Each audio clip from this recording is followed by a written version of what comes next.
Hey everybody, this is Guro Francis, Big Boy Screamador, and today's another episode of Bayani Talk.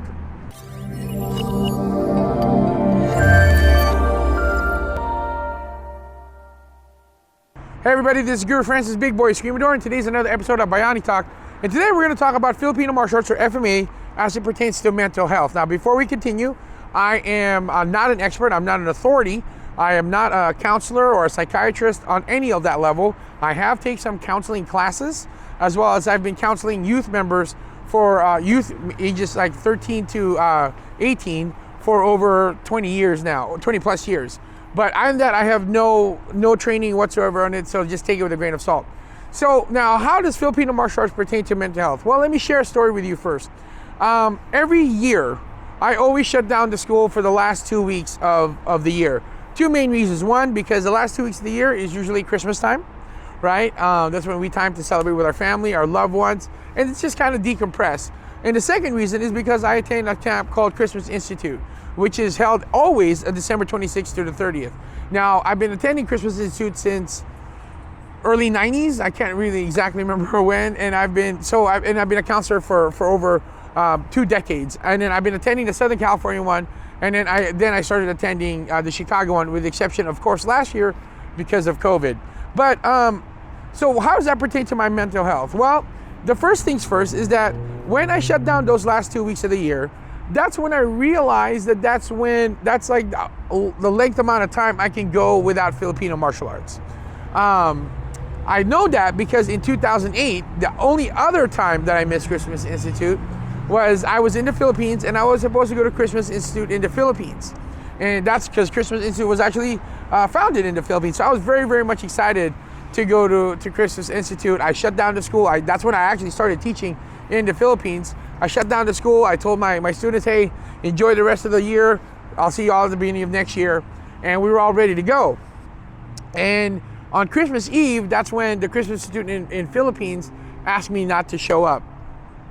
Yeah, it kind of sucked because I would have gone home back to America if that would have been the case. I really wanted to go to CI, or that's what we call Christmas CI, in the Philippines so very, very badly. It's something that's always been a dream of mine, but they didn't want me to go, which is fine. It is what it is.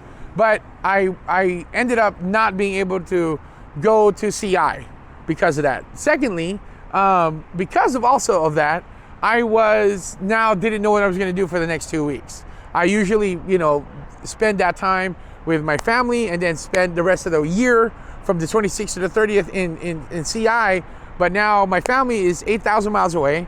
My family in the Philippines are actually in our province, which is about an 8-hour drive away. And I didn't know how to get there, to be honest with you. All the family that was in the big city went to the province. They're all there, with the exception of one aunt who happened to be in the hospital, and I couldn't stress her out because I didn't want her to get worse. So, and then my sister-in-law she went back home to her province because they found out that there was a family emergency. So yeah, the stress was definitely piling on. The stress was piling on. And then I found myself getting really, really aggravated, really, really easily to snap at people, right? Because one, I didn't know where I was going to spend. I didn't know where I was going to spend Christmas, by the way. All my family is gone. I was going to spend Christmas all alone. Thanks for my best friend in the Philippines, Jomar. You guys know him as Tashi, but Jomar spent the Christmas day with me, and I can never be thankful enough for this man for being with me that Christmas day. And it was surreal. I've always grew up in a big family, and I've never not been with a family around Christmas time. That was my very first Christmas that I spent with non-family. But to me, Jomar's a brother now, so he is family to me. Secondly, and that's when I also realized that, man, 2 weeks without Filipino martial arts was too much for me. That's about the length of time that I can go without training Filipino martial arts on an official capacity. And what do I say official capacity? Actually designating some time to do FMA. Yes, once in a while I'll find a free moment and I'll twirl my sticks around, but that's sporadic. That there's no schedule, no rhyme or reason in when I'm going to do that. But when I have a scheduled FMA, I know that's when I'm going to do it. That's when I'm going to be working that out. Now, this really cemented how FMA really is a part of my mental health being was during the pandemic. I was still doing Filipino martial arts. I was still training with people. I was still training with students via online or whatnot.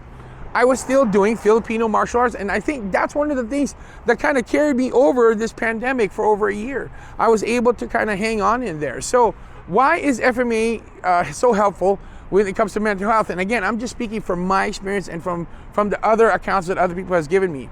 FMA, or really in any martial arts, but I can only speak about Filipino martial arts. Filipino martial arts is a positive outlet to my negative energy. And negative energy piles on us all the time. When we're driving and somebody just cuts off, they don't know how to drive, we're using that honk, or it's like somebody said something, rude to us, or just something that we're trying to accomplish, but we just can't seem to do it. Anything can be a stressor, and it just starts piling on.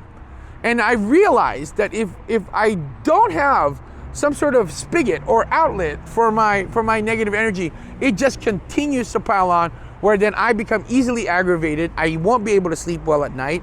I can't focus on anything. And then I start getting some depressing feelings where I don't want to roll out of bed. I don't want to get up, and I don't want to do anything because I'm just so overwhelmed by the stress, the negative energy that's come to me. Filipino martial arts allows me to release all that. Not only do I get to spend time with my students, who are also my friends and family, but I also get to hit things, the bag, or maybe a student, because we're sparring. Who knows, right? I'm not saying that hitting people is a positive outlet, but it's in a controlled environment in a martial arts studio. So my mental health is definitely tied into my training with Filipino martial arts, and I didn't realize this until many, many years later that I started training, that it really was something that it does kind of calms me down, calms my spirit, calms my heart, and it calms my mind. When I'm done training, like I teach around 7 o'clock, I usually don't go to bed till about midnight because I'm still so pumped up, so full of energy. But when head hits the pillow, I'm out, okay? Because I am mentally tired, I'm mentally exhausted, physically exhausted, and spiritually exhausted. But then I wake up far more refreshed because I know I spent my negative energy, it's out, and I'm not putting that into head to pillow, and I'm not bringing it over the next day and carrying it over. I'm letting that stuff out. So this is one of the benefits, as far as mental health is concerned, why Filipino martial arts and mental health goes hand in hand. I don't know, do you agree? Do you believe that the Filipino martial arts is a great mechanism or a tool to help with your mental health? Comment down below. And if you're looking for a school and you're in the Riverside or even Orange County, California area, please visit us at the web at www.fmaschool.com, where we will be tackling some mental health issues, as well as some mental health practices to keep us mentally strong. Until then, my name is Guro Francis, Big Boy Screamador. Peace out, God bless, and keep swinging them sticks.